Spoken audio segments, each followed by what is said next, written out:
मेरे साथ जो हुआ था उससे ज़्यादा और कुछ नहीं हो सकता था। मेरी शादी मेरे ही भाई के साथ करवा दी गई थी। लेकिन हम लोग जिस गांव में रहते थे, यहाँ पर इससे भी बड़ा होते हुए मैंने देखा था। इस गांव की औरतें तो क्या, मर्द की भी कोई इज्जत नहीं थी, क्योंकि इसके पीछे एक बड़ी कहानी थी। लेकिन जो मेरे साथ हो रहा था, मैं क्या करती। मैं तो दुल्हन बनी कमरे में बैठी थी और मेरा अपना ही भाई कमरे में आने वाला था। अगर वह यहाँ आ जाता तो उसके बाद क्या होता था। क्या मुझे यहाँ से भाग जाना चाहिए था? लेकिन मैं भागती तो इसका मतलब कि मुझे ख़त्म कर दिया जाता। मेरी ज़िंदगी मुझे इतनी बुरी तरह से फंसा देती कि मैंने कभी सोचा ही नहीं था। मैं बहुत ज़्यादा परेशान थी और थोड़ी देर के बाद मेरा ही भाई राजन कमरे में दाखिल हुआ। वह बहुत ज़्यादा खुश लग रहा था। मैंने कहा कि तुम्हें तो शर्म करनी चाहिए थी। यह क्या हरकत है? तुम्हें तो पता है कि मैं लड़की हूँ, ज़्यादा बोल नहीं सकती। तुम तो मर्द हो, कुछ कर लेते। इतनी जवान हो, इतना खिलाती पिलाती थी तुम्हें। तुम्हारे लिए नाश्ते में असली घी के पराठे इसीलिए नहीं बनाती थी कि एक दिन तुम मुझसे शादी करके मेरे ही सामने आकर खड़े हो जाओ। अभी भी वक्त है, कुछ करते क्यों नहीं? उसने कहा कि जो करने आया हूँ वही करूँगा। और वह मेरी तरफ बढ़ा और उसके बाद मेरी चीख।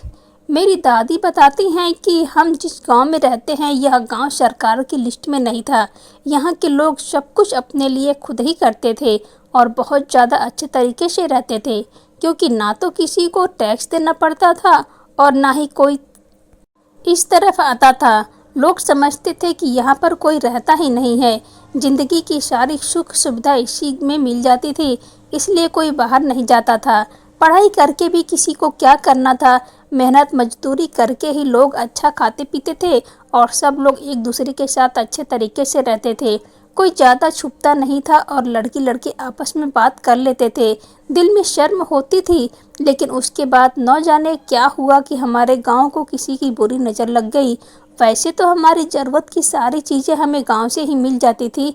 साफ पानी था, अच्छी ज़मीन थी, सब्जियां, अनाज, चावल सब कुछ उगता था। लेकिन एक दिन हमारे गांव में बहुत ही बड़ा सूखा और अकाल पड़ गया। बहुत से लोग इस दुनिया से चले गए। ज़मीन ने कुछ भी उगना छोड़ दिया। ऐसा लगा कि ज़मीन जहरीली हो गई है। और यह सब कुछ पूरे 25 साल तक चलता रहा। फिर जब यह सब ठीक होने लगा तो बाढ़ आई। फिर यहाँ पर एक बड़ा बाबा आया और उसने आकर बताया कि आप लोगों की अपनी वजह से यह सब कुछ हुआ है। आप लोगों ने यहाँ कोई गलती किया है जिसकी वजह से यह सब कुछ हुआ है। इसीलिए अब आप लोगों को इस गांव में बहुत ही ज़्यादा तरीके से रहना होगा। सबसे पहली बात तो यह है कि जैसे ही लड़की 17 साल की हो उसकी शादी कर दो। इस गांव से बाहर कभी भी शादी न करना। और अगर 17 साल की लड़की की शादी नहीं हुई तो इस गांव पर फिर से इसी तरह का सूखा और बाढ़ आ जाएगी और सब कुछ खत्म हो जाएगा। लोगों ने बहुत ज़्यादा नुकसान उठाया था। 25 साल तक हालात ठीक नहीं हुए। फिर उसके बाद धीरे धीरे सब ठीक होने लगा था। मेरी दादी बताती हैं कि मैं इस काल के दिनों में ही पैदा हुई थी और फिर इस गांव में अच्छा वक्त आते देखा और सरकार को भी पता चल गया कि यहाँ गांव भी है। लेकिन पता चलना ना चलना एक बराबर ही था। अब इस गांव में बहुत ही अजीबो गरीबो असूल और कानून बनाए गए थे जिसे सबको मानना होता था। यहाँ पर जब कोई लड़की जवान होती थी बिल्कुल भी खुश नहीं होती थी, बल्कि और भी ज़्यादा परेशान हो जाती थी, क्योंकि उसे पता होता था कि क्या उसकी मर्जी हो ना हो उसकी शादी करवाई जाएगी। और यहाँ पर पढ़ाई करने का भी कोई रिवाज नहीं था। किसी की भी बेटी या बेटों को, दोनों को ही नहीं पढ़ाया जाता था। शादी से पहले ही उनको कोई काम सिखा देते थे ताकि अपना काम कर सके। लेकिन अब लोग गांव से बाहर भी जा रहे थे और मेरे पापा भी मुझे झूठ बोलकर गांव से बाहर भेजा था और पढ़ाई करवाई थी। कभी कहते थे कि बीमार है, बड़े अस्पताल में लेकर जाना है, तो कभी कहते थे कि किसी रिश्तेदार के घर ले जा रहे हैं। मैं इसी तरह से मैंने एक साथ में दो दो क्लास में पढ़कर अपनी पढ़ाई पूरा की और 10वीं पास कर ली थी। और अब मैं 12वीं के इम्तिहान भी देने वाली थी, वह भी घर बैठकर ही अपनी किताबों को छुपा कर रखती थी। मेरे बाबा कहते थे कि तू पढ़ लिख जाएगी, वरना तू भी इसी गांव में हमारी तरह रहोगी और हमारी तरह से मर जाओगी। क्योंकि अभी 8 महीने हुए थे कि मेरे बाबा का देहांत हो गया था। उनकी आंखों में यह सपना था कि वह मुझे कामयाब होते हुए देखे, लेकिन मैं तो ऐसा नहीं कर पाई थी क्योंकि अभी बहुत समय पड़ा था और वह पहले ही इस दुनिया से चले गए थे। जब वह मुझे शहर लेकर जाते थे तो वहीं पर मुझे एक लड़के से प्रेम हो गया था। वह बहुत अच्छा इंसान था। वही तो हम लोगों को एक्स्ट्रा ट्यूशन क्लास मुफ्त में दिया करता था ताकि हम एक साल में दो दो क्लास में पढ़ सके। वह कहता था कि मैं इसीलिए ऐसा करता हूँ ताकि तुम लोग यहाँ कोई फ़ायदा हो जाए। वह हमारे गांव में भी आना चाहता था, हमारे गांव में बहुत बड़ी फिल्म बनाना चाहता था, कुछ लिखना चाहता था, लेकिन उसे यहाँ कोई भी आने नहीं देता था। उसका नाम दीपक था। मैं उससे बहुत ज़्यादा प्रेम करने लगी थी और वह मुझे, हम दोनों ने एक दूसरे को यह बात बता भी थी, लेकिन मैंने कहा था कि यह आसान नहीं है। पर मैं एक बात उसे यह भी कहा था कि इस बात को अपने दिल में रखना, क्योंकि अगर यह बात बाहर आई तो हम दोनों का दिल बंद कर दिया जाएगा। लेकिन हम कभी भी एक दूसरे से नहीं हो सकते। बाबा जिंदा थे तो मुझे कोई ना कोई बहाना करके शहर ले जाते थे, लेकिन अब वह इस दुनिया से चले गए और मेरा साथ देने वाला कोई भी नहीं था। मेरे छोटे भाई थे लेकिन वह बहुत छोटे थे। मेरी शादी की उम्र होने वाली थी। मेरी माँ बड़ी परेशान थी। उन्होंने कहा कि तेरे जोड़े का तो फिलहाल पूरे गांव में कोई भी नहीं है, फिर तेरी शादी किससे करवाएंगे। कोई इससे पहले मेरी एक बड़ी बहन की शादी हुई थी, लेकिन उसकी जोड़े का एक लड़का था जो किस्मत से बहुत अच्छा था, लेकिन मेरी किस्मत बहुत ज़्यादा बुरी तरफ जा रही थी। गांव वाले खुद ही तय करते कि किसकी शादी किससे करवानी है, क्योंकि यहाँ पर शादी इसीलिए करवाई जाती थी कि लड़का लड़की एक साथ खुश रहें, अपना घर बनाए। यहाँ पर शादी इसीलिए करवाई जाती थी कि बस जल्दी जल्दी शादी हो जाए, नहीं तो गांव वालों पर मुसीबत कोई आ ही जाएगी, कोई आपत्ति आ जाएगी। इसीलिए यहाँ शादी करवाई जाती थी। और फिर यह तो आप भी अच्छी तरह से समझते होंगे कि जब इस तरह से शादी करवाई जाती तो कोई भी कुछ देखता नहीं है, बस शादी कर दिया जाता है। लेकिन अब मेरे जोड़े का पूरे गांव में कोई भी नहीं था, क्योंकि लोग यहाँ से भागने की कोशिश कर रहे थे। बहुत लोग यहाँ से भाग भी गए थे, कामयाब भी हो गए थे, लेकिन कुछ लोग जो यहाँ से भागने में सफल नहीं हुए थे, उन्हें अपनी ज़िंदगी भेंट चढ़ानी पड़ी थी। क्योंकि जो इस गांव का करता धरता था वह बहुत जालिम आदमी था। उसका नाम किशोर था। उसका पहला नाम क्या था यह कोई भी नहीं जानता था, सब उसे किशोर साहब कहते थे। और उसी ने मेरी माँ को अपने पास बुलाया और कहा, तुम्हारी बेटी 3 महीने बाद 17 साल की होने वाली है, लेकिन इस गांव में उसकी जोड़ी का कोई भी रिश्ता नहीं है, इसीलिए अब वह हमारे लिए एक आपत्ति बन गई है। अगर उसकी शादी नहीं हुई तो क्या होगा। छोटे बच्चों से तो उसकी शादी करवा नहीं सकते और उसकी उम्र का कोई मर्द नहीं है, सबकी शादियां हो चुकी है। अब तुम बताओ कि क्या कर दे। 2 रास्ते हैं, या तो उसकी शादी करवा दी जाए, किसी न किसी के साथ उसको छोड़ दिया जाए, या फिर हमें उसको इस दुनिया से ही भेजना होगा। मेरी माँ ने जब यह बात नहीं मानी तो वो बहुत ज़्यादा परेशान हो गई, रोने लगी और उनके पांव पकड़कर कहने लगी कि इसमें मेरी बेटी का क्या कसूर है, कुछ तो करे आप। अगर उसके जोड़े का कोई मर्द नहीं है तो उसमें उसकी क्या गलती है। यह तो बहुत बुरा होगा कि आप मेरी बेटी को सिर्फ इसीलिए इस दुनिया से भेज देंगे कि उसके जोड़े का यहाँ कोई मर्द नहीं है। इसमें हमारी तो कोई गलती नहीं है ना। उन्होंने कहा कि गलती तो पूरे गांव की नहीं थी, लेकिन तुम्हारी बेटी की वजह से अगर पूरे गांव में कोई आपत्ति आ गई तो फिर क्या तुम्हारी बेटी सबको बचाती फिरेगी। अब तुम्हें खुद ही सोचना होगा कि तुम्हारे पास 3 दिन का वक्त है, कोई हल निकलता है तो ठीक है, या फिर अपनी बेटी को कुर्बान करने के लिए तैयार हो जाओ। मैं इसके अलावा कुछ नहीं कर सकता। बाकी तुम फिक्र नहीं करो, तुम्हारी बेटी को हम लोग ज़्यादा तकलीफ में नहीं रखेंगे। जब मेरी माँ वापस आई तो घर के अंदर पाँव रखते ही बेहोश हो गई। सामने वाली एक औरत घर पर आई थी जो मेरी माँ से मिलना चाहती थी। उसी ने मेरी माँ को उठाया। जब माँ ने सबको यह बात बताई तो सब लोग परेशान हो गए, लोग रोने लगे। अब क्या होगा सलोनी, तुझे इस दुनिया से जाना पड़ेगा, तू भी निर्मला की तरह कुर्बान हो जाएगी। इससे पहले भी ऐसा हुआ था कि एक लड़की थी जिसकी शादी की उम्र हो गई थी, लेकिन उसका कोई जोड़ा नहीं था, और जब उसकी शादी नहीं हुई तो उस आदमी ने उसे न जाने कहाँ गायब करवा दिया। 2 महीने तक उसका बापू उसे तलाश करता रहा, सोचता रहा कि पता नहीं कहाँ है। बहुत बुरी हालत थी उसके घर वालों की। 2 महीने बाद किशोर ने भी बता दिया था कि इस गांव की बेहतरी के लिए मैंने उस लड़की को कुर्बान कर दिया। उसके बाद निर्मला के बापू पागल हो गया और अब पूरे गांव में पागलों की तरह कभी इधर से कभी उधर से बैठता रहता था। गांव वाले ही उसे खाने पीने को कुछ देते थे और उसे अपनी फिक्र नहीं होती थी। आज 12 साल के बाद यह मुसीबत हमारे घर पर नाचने लगी थी और हम लोग हैरान थे कि अब क्या करें। घर में मेरा एक भाई था जो मेरी ही उम्र का था, तो सामने वाली औरत ने कहा कि अगर इसकी जान बचाने है तो इसकी शादी भाई से ही करवा दे, शादी करवा दो। मेरे भाई का नाम राजन था। मेरी माँ ने कहा कि यह कैसी बातें कर रही है तू बहन, शादी भाई से करवा दे, क्या इस तरह से गांव पर आपत्ति नहीं आएगी? उसने कहा कि नहीं, इस तरह से कोई भी आपत्ति नहीं आएगी, क्योंकि पुराने वक्त में ऐसा ही होता था। जाकर किशोर को बता दो, अगर वह मानता है तो इस तरह से बेटी की जान तो बच जाएगी, वरना तुझे पता ही नहीं चलेगा कि तेरी बेटी को उठाकर ले जाएगा। उसे सिर्फ गांव वालों की फिक्र है। मेरी माँ बहुत ज़्यादा डरी हुई थी, वह कुछ भी करने को तैयार नहीं थी।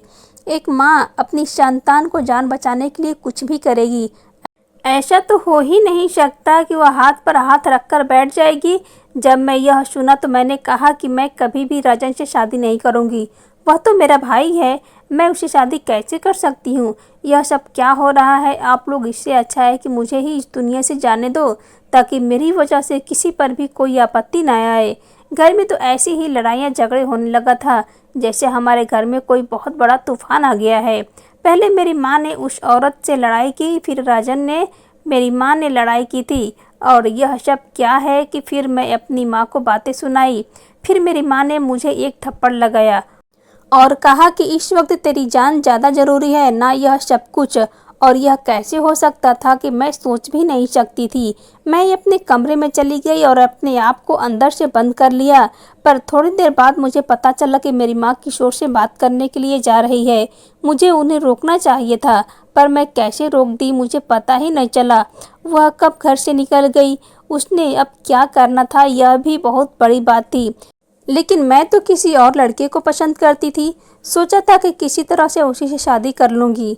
उसका नाम दीपक था, लेकिन दीपक को क्या पता कि यहाँ पर क्या हो रहा है। मैं यहाँ से भाग जाना चाहती थी, लेकिन इस गांव में भी यह भी एक उसूल था कि अगर कोई लड़की गांव से भागने की कोशिश करती है तो उसके सारे घर वालों की ज़िंदगी को ख़त्म कर दिया जाता है।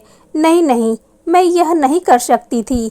एक वसूल यह भी था कि अगर कोई लड़की जानबूझकर आत्महत्या करने की कोशिश करती तब उसके घर वालों को घर से बाहर निकालकर उनके सर के बालों को साफ कर दिया जाता था और उन्हें गांव के गलियों में छोड़ दिया जाता था। यानी कि मैं कुछ भी नहीं कर सकती थी। मेरे घर वालों पर भी मुसीबत आती, और अगर अपने भाई से शादी कर लेती तो फिर सारी मुसीबत सिर्फ मुझ पर ही आती। लेकिन मैं यह भी तो नहीं करना चाहती थी, आखिर सास तक भी नहीं करना चाहती थी। पर मेरी माँ वहाँ चली गई और उस आदमी ने न जाने मेरी माँ से क्या बात की। जब वापस आई तो चुप चुप थी। मैंने कहा कि बताएं तो सही क्या हुआ है। उन्होंने क्या कहा, तो बस अपनी शादी की तैयारी कर, इस बात के लिए मान गए हैं क्योंकि वही चाहता है कि लड़की की शादी होना ज़रूरी है। यह कहीं नहीं लिखा कि किससे शादी करवा रहे हैं, बस शादी के बारे में बताया गया है। तुम क्या चाहती हो कि तुम्हारी वजह से सारे गांव वालों पर मुसीबत आए? छोटे छोटे बच्चे हैं, लोगों के घर आगे बढ़ी और मैंने कहा कि मैं बच्ची नहीं हूँ, आपकी बेटी नहीं हूँ। आपने जन्म दिया है, किसने इजाज़त दी आपको कि मुझे कुर्बान करने की? मेरी माँ ने कहा कि मैं तेरी और कोई बात नहीं सुनूंगी, तू चुप कर जा। मैंने कहा कि और राजन, वह मान जाएगा शादी को? मेरी माँ ने कहा कि मैं उसको मना लूँगी। इससे पहले कि मेरी माँ राजन के पास जाती मैं खुद ही राजन के पास चली गई और मैंने कहा कि दिमाग खराब है तुम्हारा, पागल तो नहीं हो गए हो तुम, शादी करोगे मुझसे? वह आगे कुछ भी नहीं बोल रहा था। मुझे उसकी खामोशी से डर लग रहा था, क्योंकि कहते हैं कि खामोशी का मतलब हाँ होता है। मैंने कहा बोलते क्यों नहीं हो? मैं हाथ के करीब पड़ी एक प्लेट उठा ली और कहा कि इस थाली से तुम्हें सीधा कर दूंगी, बताओ मुझे बोलते क्यों नहीं? उसने बस इतना ही कहा कि जो माँ कहेगी वही करूँगा, और यह सुनकर वह प्लेट मेरे हाथ से गिर पड़ी। मैं उल्टे पांव घर में चली आई और उसे देखने लगी, और जैसे मैंने अपनी ज़िंदगी में आने वाली एक बड़ी मुसीबत को अभी से ही देख लिया है। क्या मतलब था उसका? क्या वह मान लेता? क्योंकि मेरी माँ तो पहले ही यही चाहती थी। इसका मतलब कि उसकी तरफ से हाँ था। मैं क्या करती। मुझे दीपक को किसी तरह से फ़ोन करना था, पर मेरे पास फ़ोन नहीं था। यहाँ पर जवान लड़कियों को फ़ोन रखने की इजाज़त नहीं थी। मेरे बाबा के पास फ़ोन होता तो मैं ज़रूर उस फ़ोन से बात कर लेती। मेरे बाबा के जाने के बाद वह फ़ोन बेच दिया गया था, क्योंकि मेरी माँ को फ़ोन चलाना नहीं आता था। मैंने उन्हें कहा था कि फ़ोन मुझे दे दे, तो उन्होंने कहा था कि तुझे फ़ोन देकर अपने सर पर मुसीबत लेनी है, इसीलिए वह फ़ोन भी जा चुका था। मैं बहुत परेशान थी। एक दिन खड़ी होकर खुद से ही बातें कर रही थी। मैं पहले भी खुद से बातें किया करती थी। भगवान मेरी मदद कर, दीपक को किसी तरह से यहाँ ले आओ, आकर मुझे बचा ले। ऐसे आता जब मेरी आखिरी दफ़ा उससे बात हुई थी तो वह खुद बहुत ज़्यादा परेशान था। कह रहा था कि अभी तो मैं एक जगह पर नौकरी की बात की है, जैसे वो मुझे वह नौकरी देते हैं मैं तुम्हें बताऊंगा और किसी भी तरह से तुम्हें ले आऊँगा और हम लोग शादी कर लेंगे, चाहे इसके लिए मुझे तुम्हारे गांव वालों से भगाकर क्यों न लाना पड़े। उसने यह भी कहा था कि अपने बाबूजी को सब कुछ बता देना। जहां उन्होंने तुम्हें इतना सहारा दिया है वहां पर तुम्हारा बस इस बारे में साथ देंगे। और मुझे पता था कि मेरे बाबूजी मेरा साथ ज़रूर देंगे, क्योंकि उनको पता था कि इस गांव में किसी भी भविष्य अच्छा नहीं है। तो फिर मेरी शादी शहर के किसी आदमी से क्यों न करवाते, चाहे इसके लिए उन्हें कुछ भी करना पड़ता। लेकिन जो मेरा था इस दुनिया से जा चुका था और अब कोई भी मेरा साथ देने वाला नहीं था। मैं यही तो कह रही थी कि भगवान, जिस पर भी मुझे भरोसा था और जिसने मुझे बचाना था, तूने उसे अपने पास बुला लिया। अब मैं क्या करूं? मेरी मदद करने के लिए तो कोई भी किसी को भेजे, लेकिन मेरी मदद नहीं हो सकी। मेरी शादी की तारीख भी रख दी गई थी। मैं हैरान थे कि यह सब कुछ वाकई हो रहा था। अजीब सा दिमाग हो रहा था मेरा, जैसे कहते हैं कि दिमाग बंद हो गया है। मेरे साथ भी ऐसा ही हुआ था। कोई औरत मुझे पकड़कर खड़ा कर देती तो मैं फेरे लेने लगती। किसी ने मुझसे कहा कि सर आगे करो, मैं वरमाला पहन ली। और किसी ने मेरी मांग में सिंदूर लगा दिया, मंगलसूत्र पहना दिया। यह सब कुछ कैसे होता रहा मुझे याद भी नहीं है। मेरी आंखों के सामने कुछ था ही नहीं, सिर्फ अंधेरा था, क्योंकि मैं बहुत ज़्यादा परेशान थी। और जब ऐसी कोई इंसान किसी सदमे में चला जाता है तो फिर उसकी हालत ऐसी ही होती है जैसे कि लोगों के ऊपर कोई ऐसा वक्त गुजरा होगा, वह ज़रूर समझ रहे होंगे मेरे साथ उस समय क्या हो रहा था और मैं क्या सोच रही थी, क्या महसूस कर रही थी। मुझे अभी सिर्फ दीपक का ही ख्याल आ रहा था, लेकिन अब क्या हो सकता था। अब तो शादी हो चुकी थी। शादी की रात मैं अपने कमरे में बैठी थी, क्योंकि मुझे तो इस घर में ही रहना था। जब मेरी माँ कमरे में आई तो उसने कहा कि तेरे लिए बहुत बड़ी खुशखबरी लेकर आई हूँ। और मैंने पत्थर की आंखों से अपनी माँ की तरफ देखा, देखकर कहा कि राजन मर गया है। उसने मेरे मुंह पर थप्पड़ मारा और कहा कि बेशर्म, शादी की रात अपने सुहाग की मरने की प्रार्थना करती है। मैंने कहा कि सुहाग नहीं है वह मेरा। माँ बोलने लगी कि वह कौन है, तो मेरी माँ मेरे मुंह पर हाथ रख दिया और कहा कि अब तेरा पति है। वह पति समझ आई तुझे? और खुशखबरी तेरे लिए लेकर आई थी कि किशोर बहुत खुश हुआ है, पूरे गांव के लिए इतना बड़ा फैसला किया, इसलिए उसने तेरे लिए सोने का सेट भेजा है।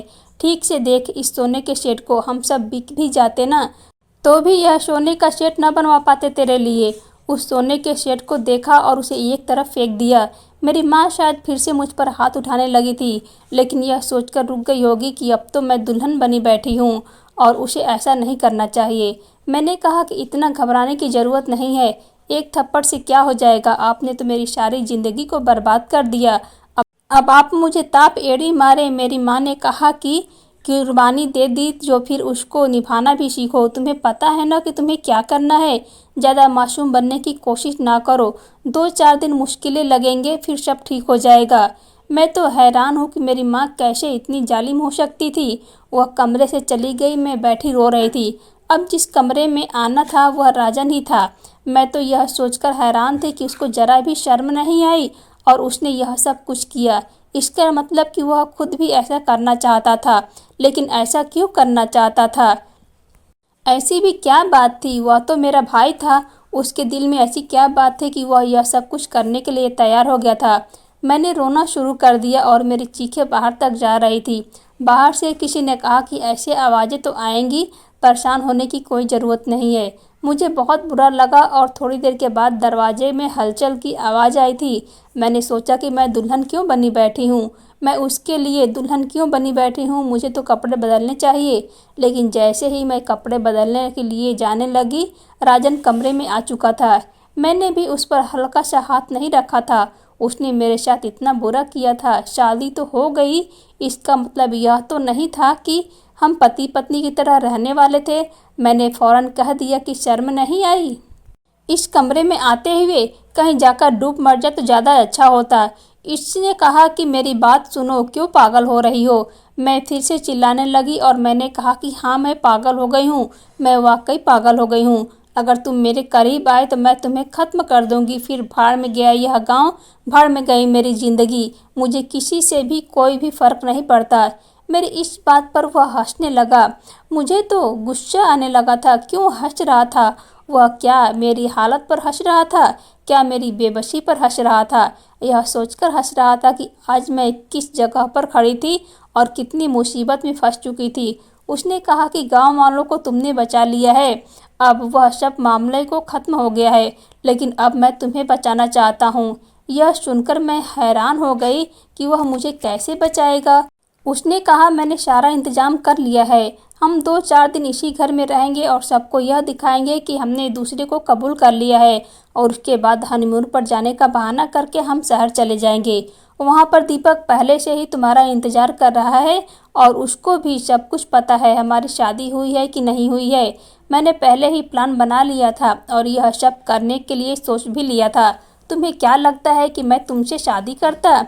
अरे बहन हो तुम, मेरी चाची की बेटी हो। तुम्हारी माँ ने मुझे बेटी की तरह पाला है। भाई हूँ मैं तुम्हारा। इसका मतलब यह नहीं कि तुमसे शादी करने के लिए तैयार हो जाऊँगा। तुम तो मेरी बहन हो। जब तुम छोटी थी तो तुमने मुझे राखी बांधी थी। तुम्हें क्या लगता है कि मैं इतनी बेशर्म हूँ? यह सुनकर मैं हैरान रह गई और रोने लगी। मुझे कुछ भी समझ नहीं आ रहा था कि मैं यह सब कुछ सुनकर रोने लगी, पर यह आंसू खुशी की थी, यह दुआ के यह पता नहीं था। उसने कहा, पागल हो गई हो क्या? मुझे पता है कि तुम्हारे ऊपर बहुत दबाव है। यह लोग तुमसे कुछ भी करवा लेते, इसीलिए मैं भी उनके साथ मिल गया। लेकिन मुझे पता है कि यह अंधविश्वास है। इससे किसी की ज़िंदगी को कोई असर नहीं पड़ेगा। बस हमें कुछ दिन ड्रामा करना होगा और उसके बाद मैं तुम्हें शहर ले जाऊंगा। वहाँ जाकर कह दूंगा कि तुम इस दुनिया में नहीं रही और सबको झूठ बोल दूंगा तुम्हारा वहीं पर अंतिम संस्कार कर दिया गया है। हाँ, यह सब थोड़ा अजीब है, लेकिन करना पड़ेगा ताकि हम दोनों इस मुसीबत से निकल सके। राजन मेरे चाचा का बेटा था। उसके माँ बाप इस दुनिया में नहीं थे तब मेरी माँ ने उसे गोद लिया था, क्योंकि उस वक्त मेरी माँ के यहाँ कोई बेटा नहीं था और सब गांव वाले ऐसे थे कि जिस औरत की पहली बेटी पैदा होती थी और फिर उसके बेटे पैदा नहीं होते थे, इसलिए मेरी माँ ने घबराकर उसे अपना बेटा बना लिया। जब तक मैं 12-13 साल की नहीं हुई थी तब तक मुझे भी पता नहीं था कि वह मेरा अपना भाई नहीं है। मैंने उसे भाई से बढ़कर ही राखी बांधी थी। इसीलिए तो जब मेरी उसी के साथ शादी करवाने की बात हुई तो मैं बहुत ज़्यादा परेशान हो गई। लेकिन अब ऐसा लग रहा है कि किसी ने मेरे ऊपर से बहुत बड़ा दबाव हटा लिया था। मैं बहुत खुश हो गई थी, लेकिन अभी मुझे उसके साथ यह ड्रामा करना था। हम लोगों ने बड़ी चालाकी से सब कुछ किया। सब लोगों को यह दिखा दिया कि हमें आपस में बहुत खुश हैं और हमें कोई आपत्ति नहीं है। उसके बाद किशोर से ही इजाज़त लेकर हम लोग हनीमून पर जाना चाहते थे। उसने बड़ी घटिया की बात की थी। उसने कहा था कि हाँ, अच्छी बात है, तुम लोगों का रिश्ता तो इस तरह से जुड़ा है, अगर हनीमून पर नहीं जाओगे तो रिश्ते में तड़का कैसे लगेगा। हनीमून पर जाओ ताकि थोड़ा प्यार बढ़ सके, और उसने खुद ही पैसे दिए थे। उसके बाद हनीमून पर जाना, मेरे वहाँ पर दीपक से मिलना और फिर यह साबित करना कि मैं इस दुनिया में नहीं हूँ, एक बहुत बड़ा लंबा रास्ता था। मेरी माँ को भी पहले यह झटका देना ज़रूरी था। मेरी माँ को हम लोगों ने झूठ बोला कि मैं इस दुनिया से चली गई, क्योंकि मेरी माँ इस गांव में रहती थी और यहाँ के हालात में रची हुई थी। इसीलिए उसे भी यह हम लोगों को समझ नहीं सकते थे। राजन ने कह दिया कि सलोनी अब तो इस दुनिया में नहीं रही और फिर उसने अपनी पसंद की लड़की से विवाह कर लिया। पूरे 1 साल बाद वह एक दिन पूरी तैयारी करके मेरी माँ और छोटे भाई को, एक बहन को लेकर शहर आया। हम लोग गांव से भाग गए थे और इस सब में राजन ने मेरी बहुत साथ दिया था और दीपक ने भी। हम लोगों ने यहाँ पहले से ही सारे इंतजाम किए और उसके बाद उन लोगों को यहाँ ले आए।